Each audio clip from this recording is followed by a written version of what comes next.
بسم اللہ الرحمن الرحیم الحمدللہ وکفا وسلام علی عبادہ الذین اصطفیٰ اما بعد والنصوص من الکتاب والسنت، اور نصوص جو ہیں قرآن یا سنت کی، حدیث کی، تحمل علی ظواہرہا، نصوص کو اپنے ظاہر پر ہی محمول کیا جائے گا، نصوص کو اپنے ظاہر پر ہی محمول کیا جائے گا، یعنی ان کے ظاہر سے جو بات معلوم ہو رہی ہوگی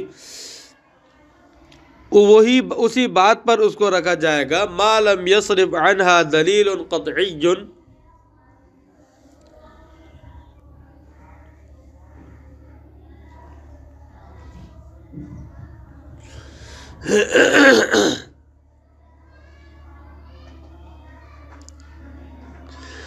معلوم یصرف عنہا دلیل قطعی، کب تک ان کو ظاہر پر رکھا جائے گا؟ جب تک کہ اس کے ظاہری معنی سے دوسرے کسی معنی کی طرف پھیرنے کے لیے کوئی دلیل قطعی موجود نہ ہو، جب تک کہ اس کے ظاہری معنی سے دوسرے غیر ظاہری معنی کی طرف پھیرنے کے لیے کوئی دلیل قطعی موجود نہ ہو، اس وقت تک نصوص کو اپنے ظاہر پر ہی رکھا جائے گا، ظاہر پر ہی محمول کیا جائے گا۔ کما فی الآیات التی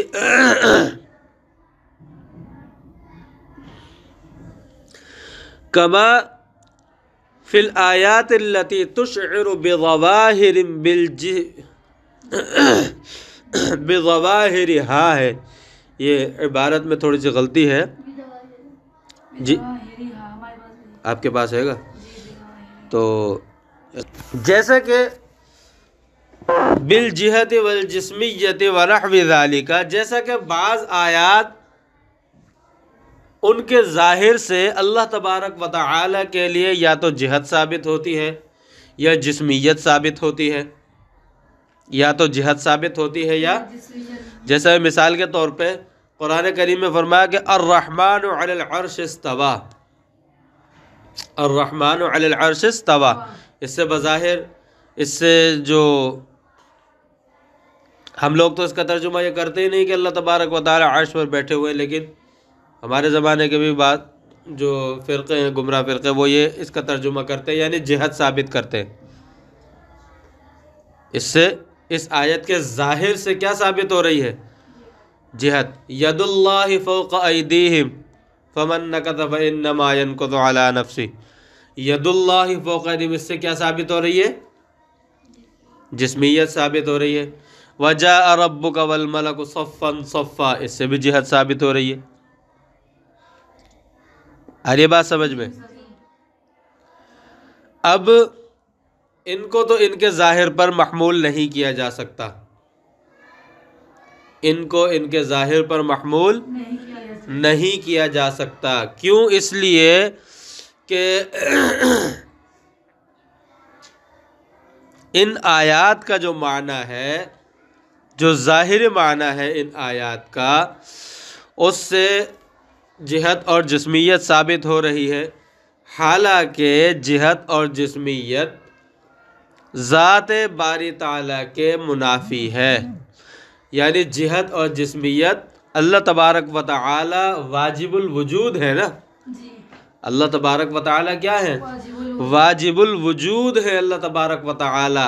واجب الوجود اس کو کہا جاتا ہے کہ جو ہمیشہ سے اور ہمیشہ تک ہو، اس کی کوئی ابتدا اور کوئی انتہا نہ ہو، جبکہ جہت کی بھی ابتدا اور انتہا ہوتی ہے، جسمیت کی بھی ابتدا اور انتہا ہوتی ہے۔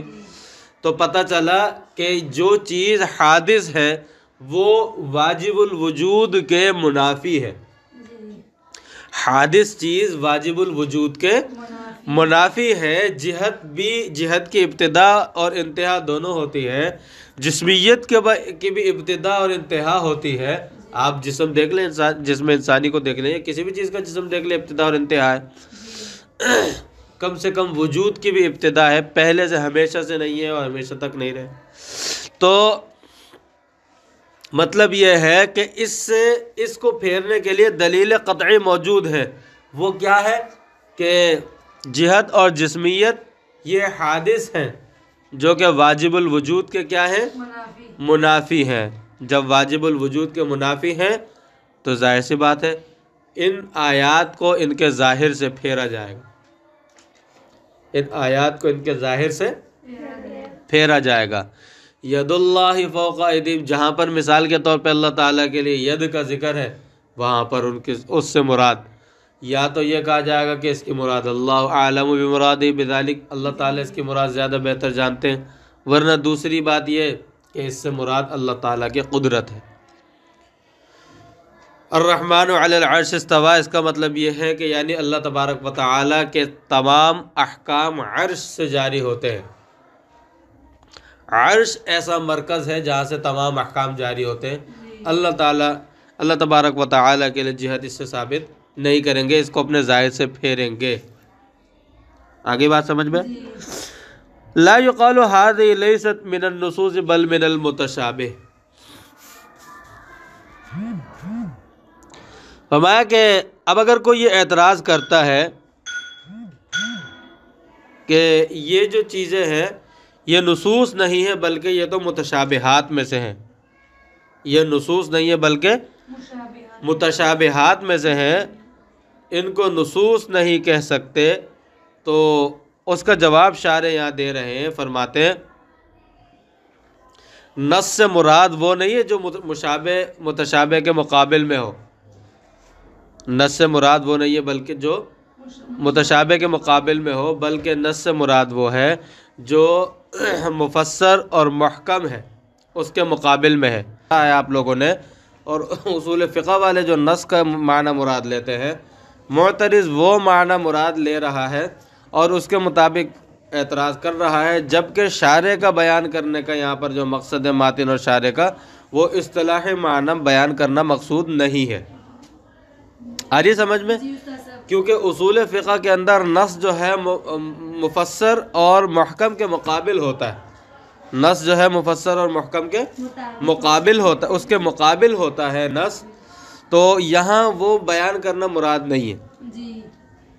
اعتراض یہ کہتا ہے، معترض کا اعتراض وہ یہ کہتا ہے کہ آپ نے کہا نص کو ان کے ظاہر پر محمول کیا جائے گا، تو وہ کہتا ہے کہ نص تو کہتے ہی اس کو ہے جس کی مراد ظاہر ہو، نص تو کہتے ہی اس کو ہے جس کی مراد ظاہر ہو اور کلام اسی کے لیے چلایا گیا ہو. نص کہتے ہیں کہ جس کی مراد ظاہر ہو اور کلام اسی کے لیے چلایا گیا ہو، جبکہ یہاں پر جو آیات پیش کی جا رہی ہیں وہ آیات تو متشابہات کی قسم ہے. یہاں جو آیات پیش کی جا رہی ہے وہ تو متشابہات میں سے ہیں، تو پھر یہ کیسے کہا جا سکتا ہے کہ نص سے مراد جو ہے یعنی نص کو اپنے ظاہر پر محمول کیا جائے گا؟ یعنی متشابہات کو نص کیسے کہا جاتا ہے؟ نص تو کہتے ہیں اس کو جس کی مراد ظاہر ہوتی ہے، تو یہاں پر آپ متشابہات کے لیے نص کا لفظ کیسے استعمال کر رہے ہیں؟ تو شارح فرماتے ہیں یہاں پر نص سے مراد وہ نہیں ہے جو محکم اور مفسر کے مقابل ہوتی ہے، بلکہ یہاں پر مطلق مراد ہے. نص سے مراد مطلق کلام شارع ہے، یعنی مطلق اللہ تبارک و تعالیٰ کا کلام، مطلق اللہ تبارک و تعالیٰ کا کلام وہ مراد ہے. یہاں پر نص سے مراد وہ نہیں ہے جو اصول فقہ کے اندر بیان کیا جاتا ہے، جو کہ مفسر اور محکم کے مقابل میں ہوتا ہے. آ رہی ہے سمجھ میں؟ تو فرماتے لا يقال هذه ليست من النصوص بل من المتشابه. شارح فرماتے ہیں کہ یہ نہیں کہا جائے گا یہاں پر کہ یہ نصوص میں سے نہیں، یہ تو متشابہات میں سے ہیں، اور نصوص کی وہ تعریف یہاں مراد نہیں لی جائے گی. کیوں؟ لأننا نقول، اس لیے کہ ہم یہ کہتے ہیں، یہاں سے جواب بیان کر رہے ہیں، اس لیے کہ ہم یہ کہتے ہیں کہ المراد بالنصوص ہا ہونا، کہ نصوص سے مراد یہاں پر وہ ہے لیس ما یقابل الظاہر المفسر والمحکم، وہ مراد نہیں ہے کہ جو ظاہر مفسر محکم کے مقابل ہو، بل ما یعم اقسام النظم علی ما هو المتعارف، بلکہ وہ جو تمام اقسام کو شامل ہو، جو جیسا کہ یہی بات مشہور ہے. مطلب یہ کہنے کا کہ یہاں پر ہماری مراد مطلق کلام شارع ہے، مطلق کلام باری ہے۔ نص کی جو اصول فقہ کے اندر اقسام ہے وہ قسم یہاں پر مراد نہیں ہے۔ اب چاہے وہ مفسر آ رہا ہو یا محکم بن رہا ہو، کچھ بھی بن رہا ہو، ہماری مراد یہ تقسیم ہماری مراد نہیں ہے۔ آ رہی ہے سمجھ میں؟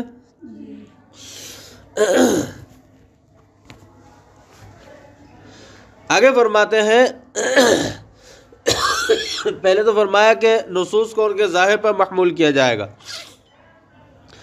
اس کے بعد فرماتے ہیں کہ نصوص کو آیا پھیرا جائے گا اس صورت میں کیا مسلک کیا طریقہ ہو۔ فرماتے ہیں والعدول عنها، نصوص کو ان کے ظاہر سے ای عن الظواہر الی معان یدعیها اہل الباطن، ایسی نصوص کو ایسے معنی کی طرف پھیرنا جو اہل باطن جن معنی کا دعویٰ کرتے ہیں، اہل باطن جن معنی کا دعویٰ کرتے ہیں، فرقہ باطنیہ ان کا کیا کام ہے؟ وہ فرقہ باطنیہ یہ کرتے تھے کہ نصوص کے ظاہر مراد نہیں بلکہ اس کے اندر کوئی اور چیز پوشیدہ وہ نکالتے تھے۔ نصوص کا ظاہر مراد نہیں لیتے تھے بلکہ اس کے اندر پوشیدہ چیز وہ نکالتے تھے اور کہتے تھے اس کی اصل مراد یہ ہے، یعنی ظاہری معنی مراد نہیں لیتے تھے وہ۔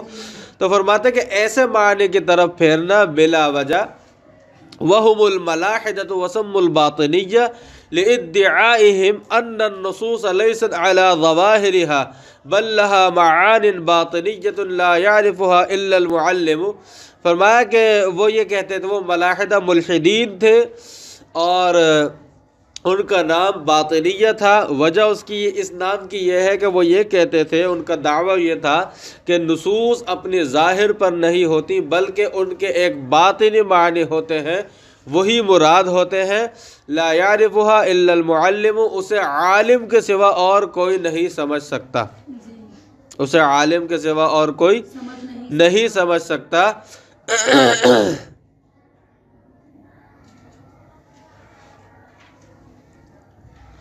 وَقَصْدُهُمْ بِذَلِكَ نَفْيُ الشَّرِيعَةِ بِالْكُلِّيَّةِ، اور ان کی مراد اس سے شریعت کی بالکلیہ نفی، مکمل نفی مراد ہوتی تھی ان کی، اور اس سے مراد ان کی کیا تھی؟ شریعت کی مکمل نفی مراد ہوتی تھی۔ بھائی جب ظاہر مراد لیں گے ہی نہیں، اللہ تعالیٰ نے فرمایا اقیم الصلاۃ، وہ بولتے نہیں اس کا یہ ظاہری معنی مراد نہیں ہے، اس کے معنی کیا ہے؟ اندر سے اور کوئی معنی باطنی معنی، مثال کے طور پہ تفکر، کوئی بھی معنی لیتے ہو۔ اللہ تعالیٰ نے کہا وَآتُوا الزَّکاۃ، زکوٰۃ ادا کرو، وہ زکوٰۃ نے اس کے بھی اندر سے کوئی پوشیدہ معنی۔ اسی طرح کتب علیکم الصیام، روزے فرض کیے گئے، اس کے بھی وہ روزے کے بھی کوئی اندر سے پوشیدہ معنی، یعنی مطلب یہ ہے کہ وہ پوشیدہ معنی اس مراد لیتے تھے۔ تو ظاہر سی بات ہے شریعت کی نفی ہو گئی کہ نہیں؟ شریعت کی نفی ہو گئی، کیونکہ شریعت کے بہت بڑا حصہ جو ہے ایک جو ظاہری اعمال پر ہے، ظاہر پر محمول ہے، بہت بڑا حصہ۔ تو یہ شریعت کی نفی کرنا ان کا مقصود ہوتا تھا۔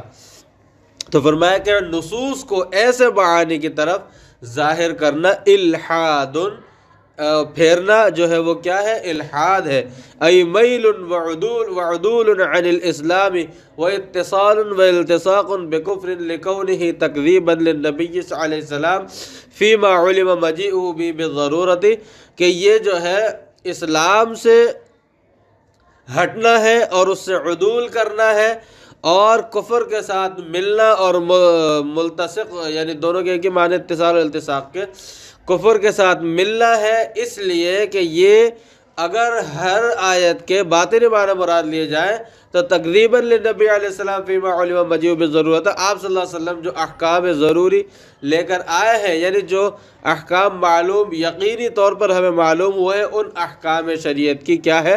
تکذیب ہے، ان کو جھٹلانا ہے۔ اور جب ان کو جھٹلایا جائے گا تو ایسا شخص جو ہے کیا ہوگا؟ ملحد ہی ہوگا، مومن تو نہیں ہو سکتا۔ وَأَمَّا مَا ذَهَبَ إِلَيْهِ بَعْضُ الْمُحَقِّقِينَ مِنْ أَنَّ النُّصُوصَ مَصْرُوفَةٌ عَلَى ظَوَاهِرِهَا وَمَعَ ذَلِكَ فِيهَا إِشَارَاتٌ خَفِيَّةٌ إِلَى دَقَائِقٍ تَنْكَشِفُ عَلَى أَرْبَابِ السُّلُوكِ، يمكن التطبيق بينهما وبين الظواهر المرادة فهو من كمال الإيمان ومحض العرفان. یہاں پر جو ماتن نے اور شارح نے فرمایا ہے وہ بات منع کی ہے کہ جو نصوص کا ظاہر مراد نہیں لیتے. یہاں پر شارح جو بات بیان فرمانا چاہ رہے ہیں اس کو تو الحاد قرار دیا.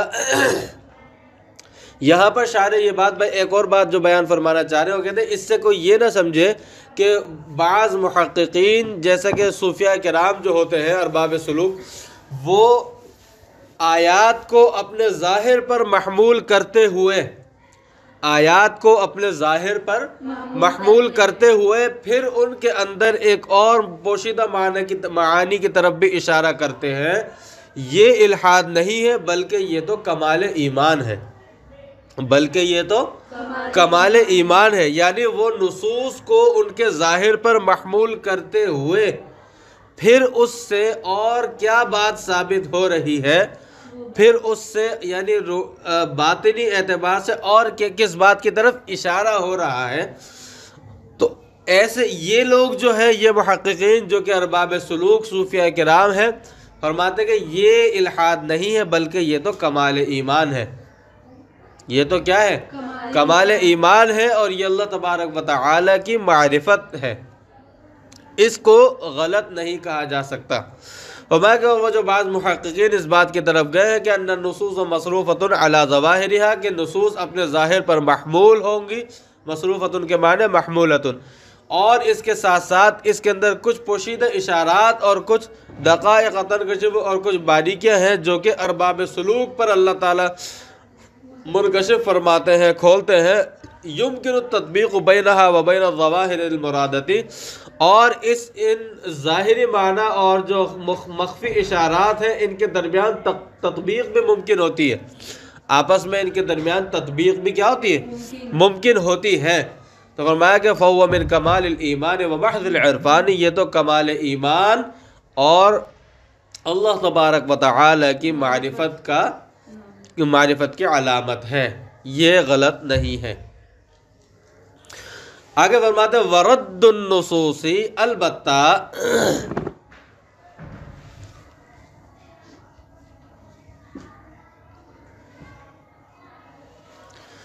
نصوص کا رد کرنا بأن ينكر الأحكام التي دلت عليها النصوص القطعية من الكتاب والسنة كحشر الأجساد مثلا كفر. فرمایا کہ اور نصوص کا اس طرح انکار کرنا کہ ان سے نصوص قطعیہ سے ظاہر ہونے والے یعنی ان احکامات کا انکار کیا جائے، یعنی اس طرح نصوص کا انکار کرنا، نصوص کا رد کرنا کہ ان سے جو احکام شریعت ثابت ہو رہے ہیں ان احکام کا انکار کیا جائے کتاب و سنت سے، جیسا کہ کحشر الاجسادی مثلا، جیسا کہ مرنے کے بعد دوبارہ زندہ ہونا، مرنے کے بعد دوبارہ زندہ ہونا، جسموں کا اٹھنا، یہ اس طرح نصوص کا انکار کرنا فرماتے ہیں یہ کفر ہے. یہ کیا ہے؟ کیوں؟ لِقَوْلِهِ تَقْرِيبًا صَرِيحًا لِلَّهِ تَعَالَى وَرَسُولِهِ علیہ السلام، فرمایا اس لیے کہ یہ تو اللہ تعالیٰ اور اللہ کے رسول صلی اللہ علیہ وسلم کی صراحتاً تکذیب ہے. تو جب صراحتاً تکذیب ہے اللہ اور اللہ کے رسول کی تو پھر وہ شخص مومن کیسے کہلائے گا؟ کافر ہی ہوگا. پھر آگے فرماتے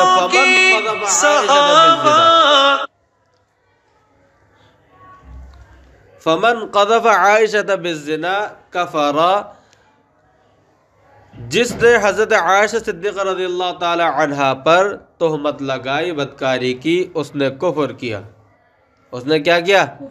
کیونکہ اللہ تعالیٰ نے ان کی برات قرآن کریم میں نازل فرمائی. وَإِسْتِحْلَالُ الْمَعْصِيَةِ صَغِيرَةً كَانَتْ أَوْ كَبِيرَةً كُفْرٌ، اور جس نے گناہوں کو حلال سمجھا چاہے صغیرہ ہو یا کبیرہ تو اس نے بھی کفر کیا. اذا ثبت کونها معصیۃ بدلیل قطعی، جب کہ گناہوں کا گناہ ہونا دلیل قطعی سے ثابت ہو. کسی گناہ کا گناہ ہونا دلیل قطعی سے اندازاً کسی چیز کو، کسی کام کو گناہ کہہ دینا، جیسا کہ آج کل بھی بہت سی باتوں کے بارے میں لوگ کہہ دیتے ہیں کہ یہ تو بہت سخت گناہ ہے. آ رہی سمجھ میں؟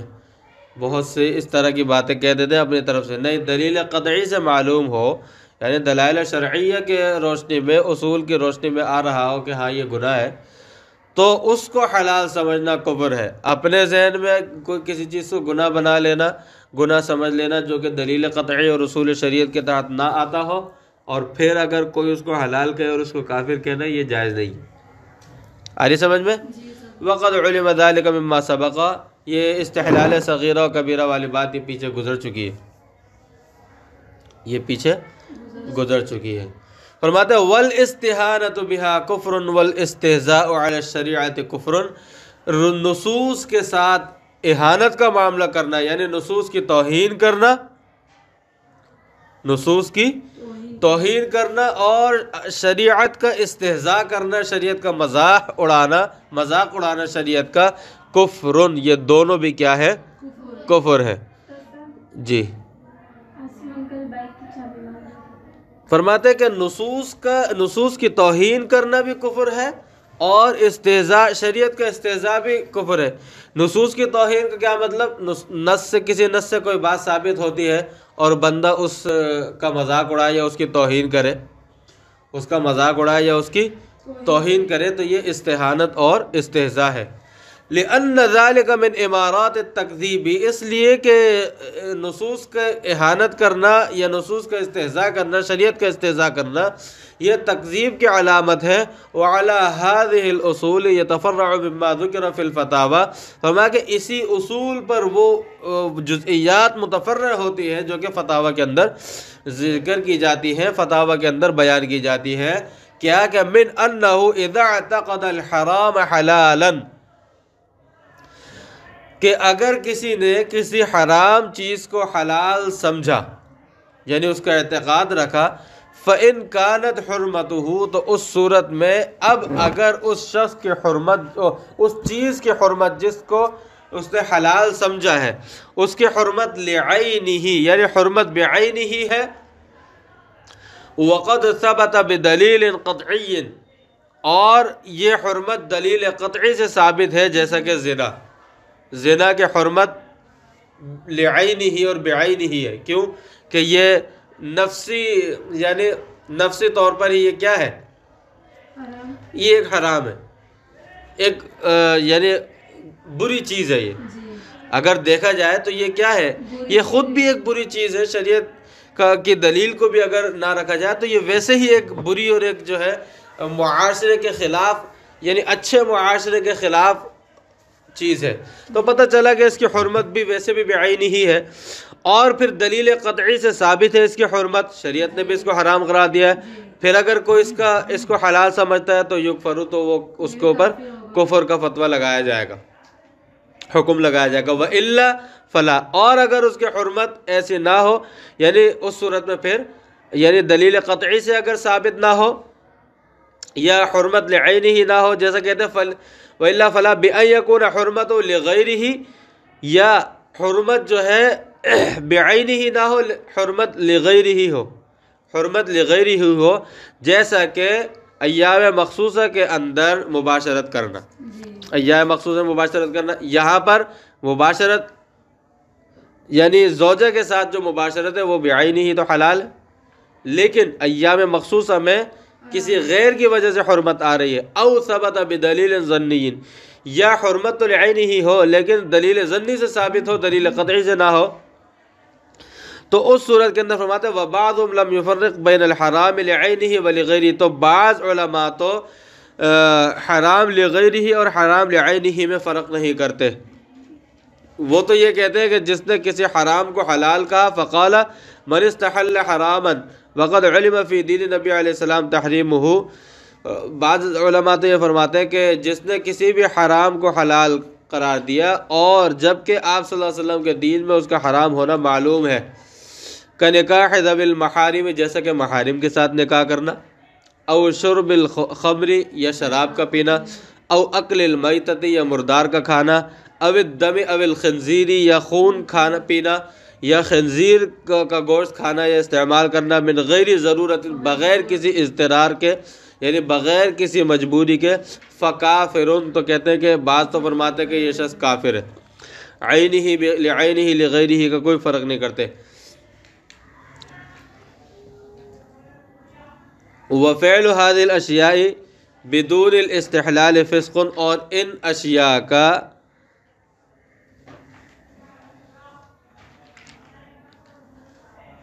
ان کو بغیر سمجھے، یہ ان چیزوں کا استعمال، یہ کام کرنا حلال سمجھتے ہوئے وہ علماء فرماتے ہیں وہ حلال سمجھے تو وہ کیا ہے، کافر ہے۔ اور اگر یہ کام کرے بدون الاستحلال فسق، تو استحلال یعنی حلال سمجھے بغیر ان کو حرام سمجھتے ہوئے ہی اگر یہ کام کرے تو اس صورت میں یہ فاسق ہوگا۔ وَمَنِ اسْتَحَلَّ شُرْبَ النَّبِيذِ إِلَىٰ أَن يَسْكُرَ كُفْرٌ، کفر اور کفر دونوں کہہ سکتے ہیں۔ فرماتا ہے کہ جس شخص نے نبیذ کے پینے کو، یعنی اس قدر نبیذ پینے کو یا ایسی نبیذ پینے کو جو سبب سکر ہو، یعنی نبیذ ایسی ہو گئی ہو کہ جس کے اندر سکر نشہ پیدا ہو گیا ہو، یہ اتنی نبیذ پینا کہ جس کی وجہ سے نشہ آ جائے، جو اس پینے کو حلال سمجھے، کیونکہ نشہ اگر آ گیا تو وہ تو حرام ہے، تو اس کو جو حلال سمجھے تو وہ بھی، اس نے بھی کفر کیا، یعنی وہ شخص بھی کافر ہو جائے گا۔ وَأَمَّا لَوْ قَالَ لِحَرَامٍ،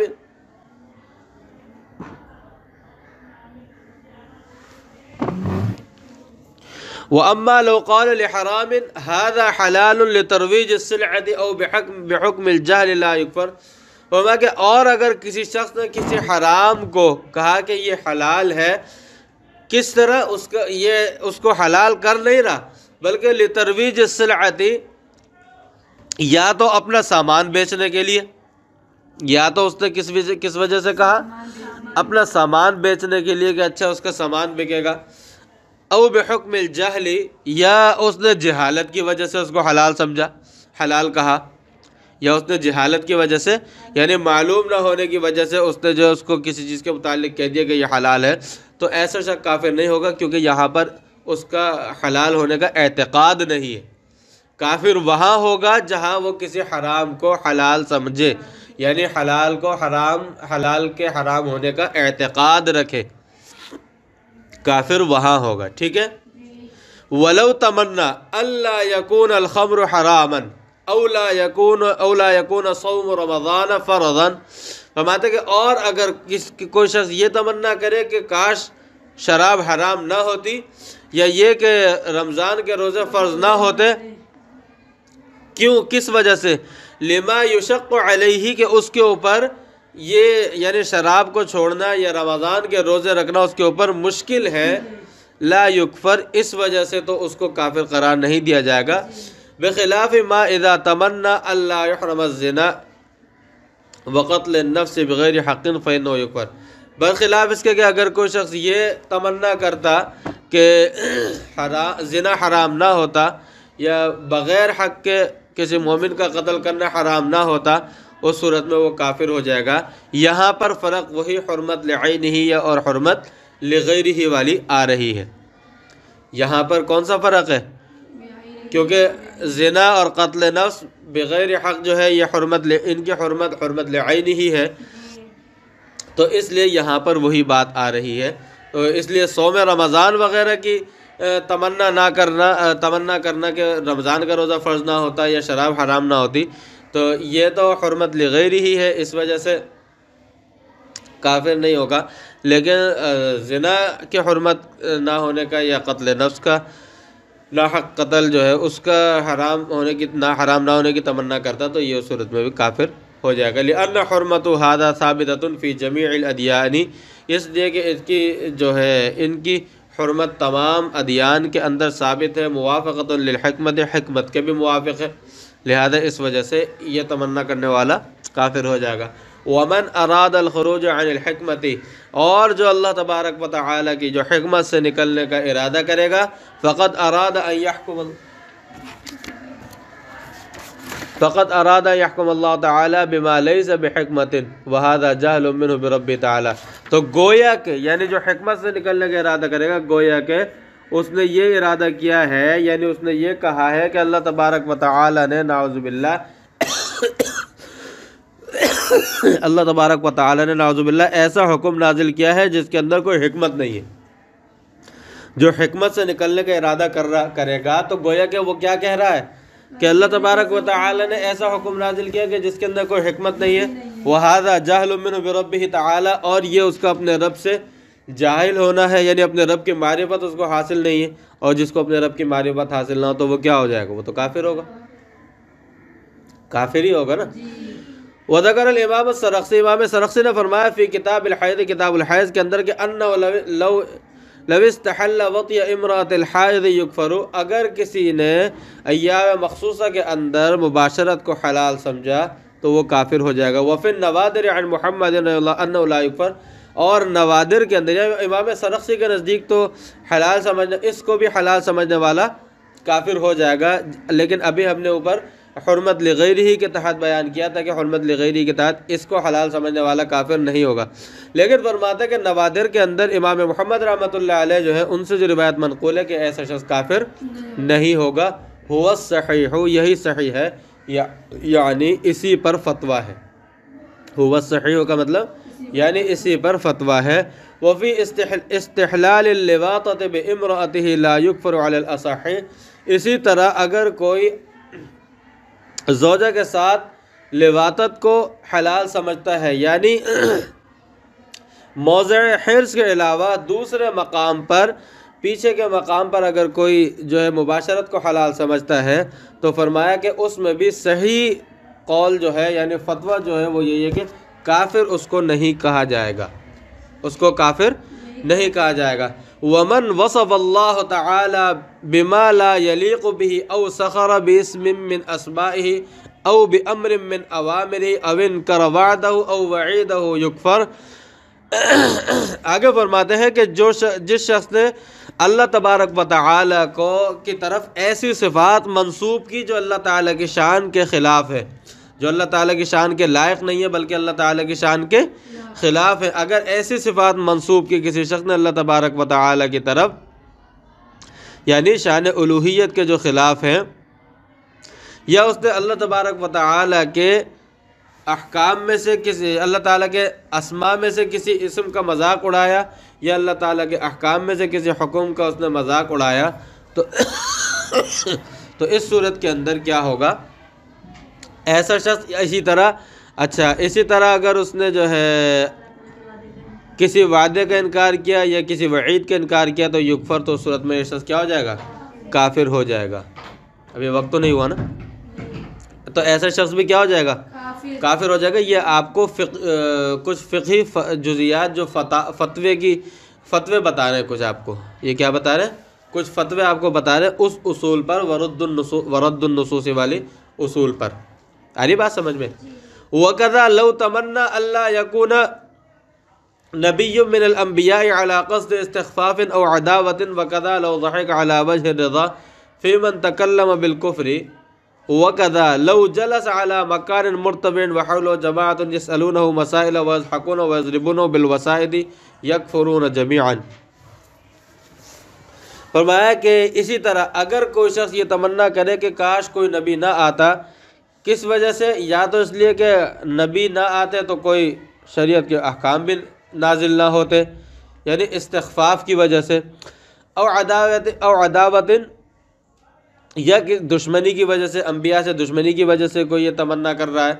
اسی طرح کوئی شخص کفریہ بات کہتا ہے، کوئی شخص کفریہ بات کہتا ہے اور دوسرا شخص اس پر ہنستا ہے، یعنی اس بات کو اچھا سمجھتے ہوئے، اس سے راضی ہوتے ہوئے کوئی شخص ہنستا ہے. ایسا آج کل بہت ہوتا ہے، ایسا آج کل بہت زیادہ ہوتا ہے. ایسے موقع پر کہیں بھی کسی سے بھی ایسا موقع صادر ہو، اس پہ ہنسنا نہیں چاہیے. آ رہی ہے سمجھ میں؟ کسی بھی شریعت کے احکام پر. دیکھیں آگے ایک اور کیا جزی بیان کیے.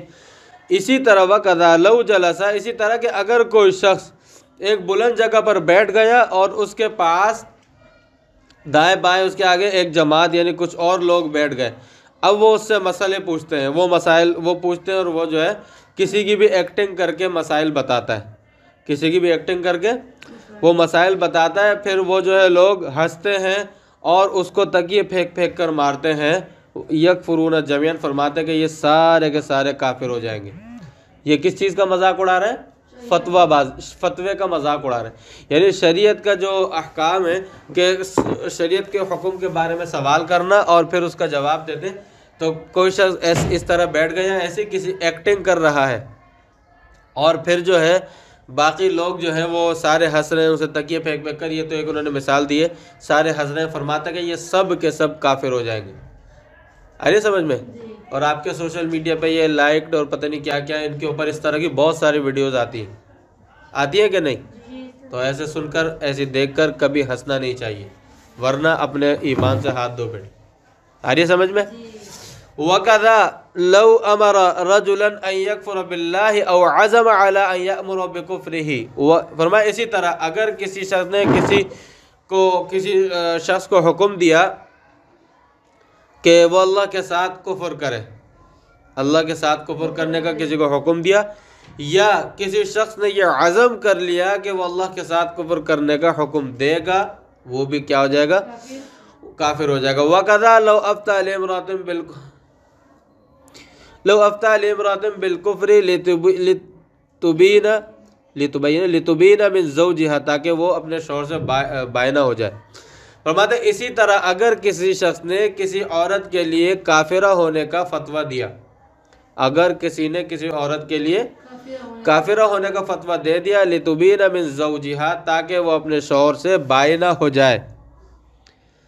بھائی کافر ہوگی تو بائنہ ہو جائے گی نا، تو لِتُبِينَ مِنْ زَوْجِهَا، شوہر سے بائنہ یعنی طلاق بائنہ اس کو واقع ہو جائے، مطلب یہ کہ اس کا نکاح ٹوٹ جائے، ختم ہو جائے، اس وجہ سے کسی نے کسی عورت کے بارے میں کفر کا فتویٰ دے دیا، تو ایسا شخص بھی کیا ہو جائے گا؟ کافر ہو جائے گا۔ وَكَذَا لَوْ قَالَ عِنْدَ شُرْبِ الْخَمْرِ وَالزِّنَا بِسْمِ اللَّهِ، اسی طرح اگر کسی نے شراب پیتے وقت یا زنا کرتے وقت نعوذ باللہ بسم اللہ پڑھی تو وہ بھی کافر ہو جائے گا۔ وَكَذَا إِذَا صَلَّى بِغَيْرِ الْقِبْلَةِ، اسی طرح اگر کسی شخص نے جان بوجھ کر قبلے سے رخ پھیر کر نماز پڑھی تو وہ بھی کافر ہو جائے گا۔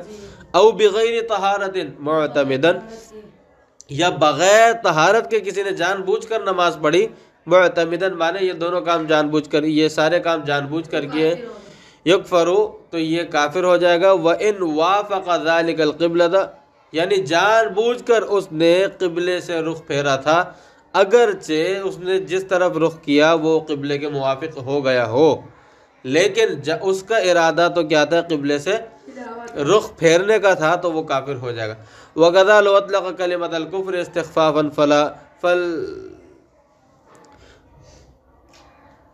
استخفافا لا اعتقاد الى غیر ذلك من الفروع،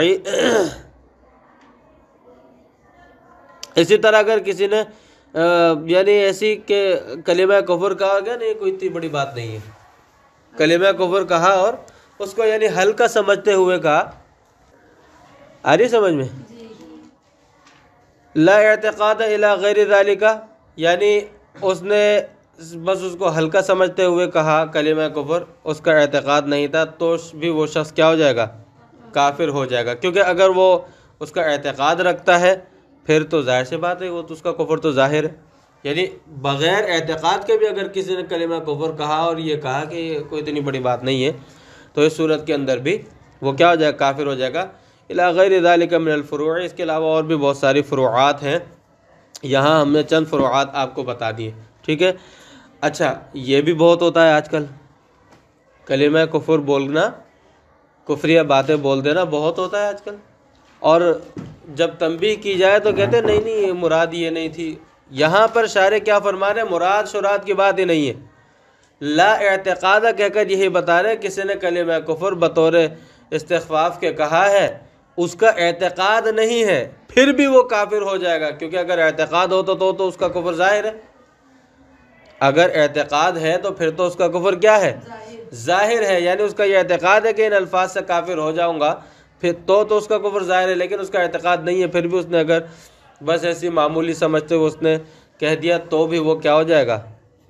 کافر ہو جائے گا۔ لہذا پتہ چلا کہ یہ جو کچھ جزیات بیان کی ہیں شاعر نے، یہ ایسی جزئیات ہیں کہ ان میں بہت سی جزئیات ایسی ہیں ہمارے زمانے میں اور ہمارے دور میں بہت زیادہ رائج ہوتی ہیں، اور اس کی وجہ کیا ہے کہ سوشل میڈیا پر ان بھنگیوں نے یہی چلایا ہے کہ مسلمان جو ہیں اور ہمارے جو نوجوان لوگ ہیں وہ برباد ہوں، ان کا ایمان ختم ہو، وہ اپنے ایمان سے ہاتھ دھو بیٹھیں۔ آ رہی ہے بات سمجھ میں؟ تو اچھی طرح کان کھول کے سن لیں، یہ جو جزئیات بیان کی ہیں ان کو زبانی یاد رکھیں، اور اس کے ساتھ ساتھ جب بھی کسی کو نہ تو کسی کا ہنسنے میں ساتھ دیں، اور اگر کسی کو ایسا کرتے ہوئے دیکھیں تو اس کو منع کریں، اس کو وجہ بھی بتا دیں اور اس کو منع کریں اگر کسی کو ایسا کرتے ہوئے دیکھیں۔ آ گئی اچھی طرح سمجھ میں؟ آگے فرماتے ہیں وَالْيَأْسُ مِنَ اللَّهِ تَعَالَى كُفْرٌ، اللہ تبارک و تعالی سے نا امید ہونا بھی کیا ہے؟ کفر ہے۔ یعنی کوئی شخص اللہ تعالیٰ سے نا امید ہو جائے گا، وہ یہ سوچے گا کہ نہیں بس اب تو کوئی امید نہیں اللہ تعالیٰ سے، رحمت کی امید نہیں رکھے گا، کفرٌ لِأَنَّهُ لَا يَيْأَسُ مِن رَوْحِ اللَّهِ إِلَّا الْقَوْمُ الْكَافِرُونَ۔ اس لیے یہ قرآن کریم میں اللہ تعالیٰ نے فرمایا کہ اللہ تعالیٰ کی رحمت سے نا امید صرف کافر قوم ہوتی ہے، یعنی کافر لوگ ہوتے ہیں۔ وَالْأَمْنُ مِنَ اللَّهِ تَعَالَى كُفْرٌ، فرمایا کہ اسی طرح اللہ تبارک و تعالیٰ کی پکڑ سے بے خوف ہو جانا یہ بھی کیا ہے؟ کفر ہے۔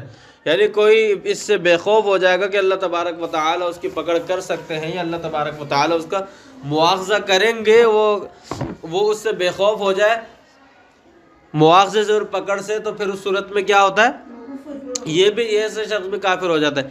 اسی طرح انسان کے دل میں اگر اللہ تبارک و تعالیٰ کا خوف ہو اور اس کو یہ ہو کہ نہیں اللہ تعالیٰ میرا مواخذہ فرمائیں گے اور فرما سکتے ہیں، اس کے ساتھ ساتھ اللہ تعالیٰ کی رحمت کی امید بھی ہو، یہ ایمان کا حصہ، یہ اصل ایمان ہے۔ الایمان بین الامن والیأس، دونوں کے درمیان میں ہے ایمان، ٹھیک ہے؟ اور یعنی اللہ تعالیٰ کی سے امید بھی ہو اور اللہ تعالیٰ سے کہ پکڑ سے بے خوف بھی نہ ہو۔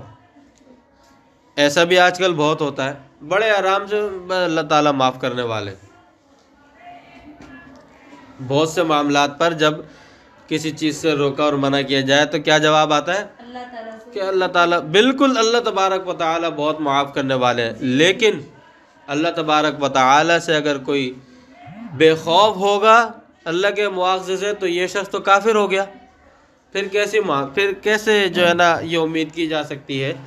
کیونکہ اللہ تعالیٰ نے خود فرمایا لِأَنَّهُ لَا يَأْمَنُ مِن مَّكْرِ اللَّهِ إِلَّا الْقَوْمُ الْخَاسِرُونَ، اس لیے کہ اللہ کی پکڑ سے، اللہ کی تدبیر سے مامون بے خوف وہی قوم ہوتی ہے جو کہ خسارہ پانے والے ہیں۔